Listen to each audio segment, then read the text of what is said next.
Comment j'ai cru à ses promesses? Et il ne m'aimait pas vraiment. Tout a commencé sur les réseaux. Il était élégant, poli, charmant, et je croyais qu'il m'aimait. Il me disait « Tu es spécial, je t'attends ».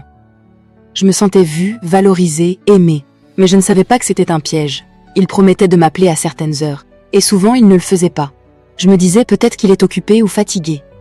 Mais j'ai appris plus tard que c'était pas de l'amour. Il jouait avec mes sentiments. Puis il commençait à parler d'un projet. Voyager ensemble en Europe. Mais il me fallait avancer l'argent. Passeport, visa, billets. Je voulais croire. Je voulais faire confiance. Et je l'aimais. J'ai donné de l'argent. J'ai vendu des affaires importantes. J'ai fait tout ce qu'il demandait. Pour finalement découvrir qu'il ne m'aimait pas. Quand je suis arrivée à l'aéroport, il était injoignable.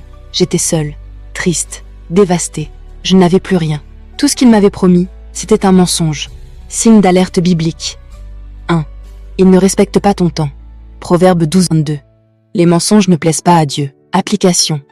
S'il ne tient pas ses promesses simples, ce n'est pas sérieux. 2. Il ne s'engage pas. Ecclésiaste 4, 9, 10. Le vrai partenaire veut construire avec toi. 3. Il manipule par l'argent. Proverbe 23, 4, 5.